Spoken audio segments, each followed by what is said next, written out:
और आज मैं बहुत ही प्रसन्न हूँ क्योंकि सितार की जो स्वर लहरी है उसकी बहाव के साथ में जो एक झमझमाती हुई प्रसन्नता है वो हमारे लिए लेकर आई हैं आज एक ऐसी साधिका जिन्होंने कई दशक पहले बाकायदा एमए किया संगीत में और 2 बरस तक पढ़ाया भी पंजाब में, और उसके बाद जब आप अमेरिका आ गई तो संगीत उनके साथ चुपचाप बहता हुआ जो आया है उसको उन्होंने जिस तरह से जीवित रखा है और कभी कभी आप तक भी पहुंचाया है। और किन्नर सिंह जी से आपने बाकायदा अपनी तालीम को जारी रखा है। और आज जब मंजू कुक्कड़ जी हमारे साथ हैं तो सबसे पहले आपका धन्यवाद के साथ अभिवादन है। नमन। नमस्कार। नमस्कार। तो ऐसा होता है कि हर इंसान को खुशी का कोई एक रास्ता उसका बहुत प्रिय हो जाता है। आपके लिए ऐसा संगीत है, तो सितार बजाते हुए आपको कैसा लगता है? खो जाती हैं कहीं? बिल्कुल बिल्कुल, ऐसे लगता है कि हम भगवान को याद कर रहे हैं। जब सुबह सुबह बजाओ तो ऐसा पीसफुल लगता है। और हमारे घर में जो मेहमान भी आके ठहरते हैं वो कहते हैं हमें बहुत अच्छा लगता है जब आप सुबह बजाती हैं। तो it's a hobby to me now and I really am enjoying it. Kinnar ji ने बहुत साथ दिया मेरा, बड़ा इनकरेज किया मुझे, तो आज मैं थोड़ा बहुत अपने कॉन्फिडेंस से बजा सकती हूँ। I am very happy about that. और बच्चों तक पहुँचाना also is a very good thing, उनको सिखाना। मेरी ग्रैंड डॉटर छोटी है, 6-8 साल की है, उसको मैं थोड़ा सा इंटरेस्ट क्रिएट कर रही हूँ उसको कि भी थोड़ा सा बजाए, and she is taking interest. वो कहती है दादी play jingle bell jingle bell. So छोटी छोटी चीज़ों से बच्चे खुश हो जाते हैं।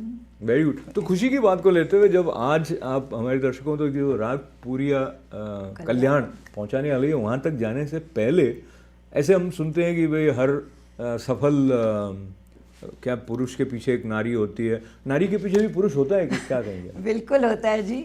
दोनों एक गाड़ी के 2 पहिए हैं, एक के बिना दूसरे का गुजारा नहीं होता। और इन्होंने मुझे बहुत एनकरेज किया। इन्होंने जब आप कह रही हैं तो वो स्टूडियो में आपको तो डॉक्टर नरेंद्र कुक्कड़ दिख रहे हैं, डॉक्टर नरेंद्र कुक्कड़ ने जी। बहुत एनकरेज किया मुझे, ऐसे सोशल जगह पे बजाया, मैंने इनकरेज किया, मुझे लेके गए। तो I am very happy and proud that my husband is really helping me a lot. I think he is lucky कि आप इतना अच्छा सितार भी बजाती हैं और आपने उसको सस्टेन किया है। And now let us come to the raag Puriya कल्याण। आपने ये क्यों चुना आज दर्शकों तक पहुंचाने के लिए? जब से ये कोविड हुआ है ना, हम जा तो सकते नहीं थे, तो घर में बैठ के जो मैं मतलब किन्नर जी से सीख सकती थी जूम पे, उन्होंने एक राग पिक किया था, एक और स्टूडेंट को भी वही राग सिखा रहे थे। तो it is always nice you know combination में, बिकॉज आधा टाइम मैं जूम पे अकेली होती थी, आधा टाइम वो साथ में होता था, तो एक ही राग बजा रहे थे। तो पूरिया कल्याण इज़ ए मिश्रण of 2 ragas, one is Puriya and one is Kalyan. Puriya जो है उसमें रेग कोमल लगता है और कल्याण में महा तीव्र लगता है, बट इस राग का जो चलन है वो कल्याण की तरफ ज़्यादा है। तो इससे बड़ा अच्छा सुंदर राग है, बहुत बड़ा राग है जिसको बजाने में बहुत अच्छा लगता है। तो ये जो अच्छा लगने वाली बात को लेते हुए जो विलंबित है यानी जिसको स्लो कहते हैं, हाँ, वो आप सबसे पहले हमारे दर्शकों तक पहुंचा रही, उसके बारे में कुछ खास बात कहना चाहेंगी? विलंबित गत में आपको राग का रूप नज़र आता है ज़्यादा, और राग का जो डिस्क्रिप्शन है, जो डिटेल्स हैं, वो विलंबित गत में ज़्यादा मिलती हैं। और इन डिटेल्स को जानना बहुत ज़रूरी होता है।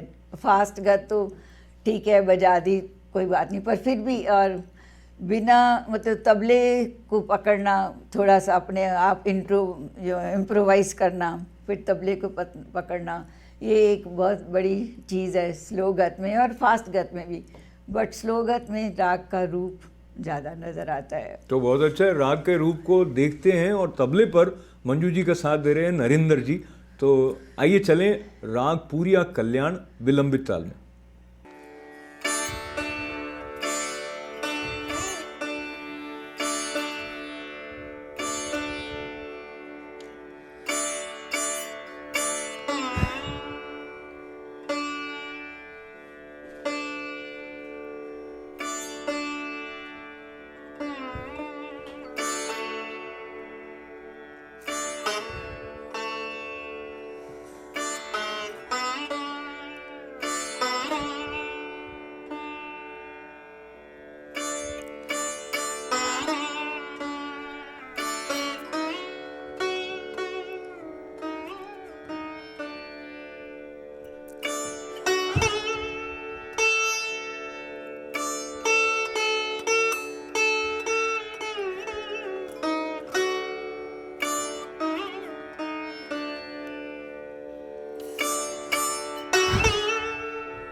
तालियों की गड़गड़ाहट के साथ में फिर एक बार जब मैं मंजू जी का धन्यवाद कर रहा हूँ राग पूरिया कल्याण को विलंबित ताल में हम तक पहुँचाने के लिए, तो मंजू जी हम सामान्यतः जब बात सोचते हैं शास्त्रीय संगीत की तो ऐसा लगता है कि स्लो है, लेकिन स्लो के साथ साथ एक गति भी है। जैसे अब आप द्रुत में राग पूरिया कल्याण या फास्ट पेस पे बजा कर सुना रही हैं, तो दोनों में क्या भेद है विलंबित और द्रुत में? देखिए, पहले जैसे थोड़ी सी विलंबित बजाओ ना तो आपको आपके एक तो हाथ अच्छे जज जाते हैं, और इसमें थोड़ा सा आप आलाप भी कर सकते हो, थोड़ा सा इधर उधर बजा के आप गत पकड़ सकते हो। द्रुत गत में भी बहुत अच्छा है, मतलब मैं अभी उस स्टेज में नहीं पहुंची हूँ जहाँ पर मैं बहुत ऊपर जा सकूँ, या एक दो स्टूडेंट्स बहुत अच्छा बजाते हैं। मैं मेरी अपनी हैसियत से मैं जितना बजा सकती हूँ बजाती हूँ, पर ऐसा कोई ख़ास फ़र्क नहीं है कि विलंबित और द्रुत गत में। ये दोनों राग के हिस्से हैं, आलाप भी राग का हिस्सा है, जोड़ भी आलाप का हिस्सा है, फिर विलंबित गत और द्रुत गत दोनों उसके हिस्से हैं। तो दोनों बजाओ, अगर आपके पास टाइम है, कहीं आप परफॉर्म कर रहे हो तो दोनों बजाएं, अगर आपके पास टाइम नहीं है तो एक बजाइए। तो वैसे तो कोई ख़ास फ़र्क नहीं है। तो राग पूरिया कल्याण का जो नाम है वो भी बहुत ही अच्छा है, पूर्णता की भी बात है, कल्याण की भी बात है। तो अब द्रुत में राग पूरिया कल्याण मंजू जी के साथ में नरेंद्र जी हैं तबले पर।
आज हमारे साथ मंजू कुक्कड़ जी और उनके साथ तबले पर नरेंद्र जी, और उनका धन्यवाद करने से पहले चलते चलते मंजू जी ये बताएं, ये जो एक अलग दुनिया बन जाती है जब आप सितार बजा रही होती हैं, और जो एक समानांतर दुनिया है जिसमें आपके अपने कर्तव्य हैं माँ के रूप में, अन्य संबंधों के रूप में, ऐसा लगता है एक अलग उड़ान आपको संगीत दे देता है।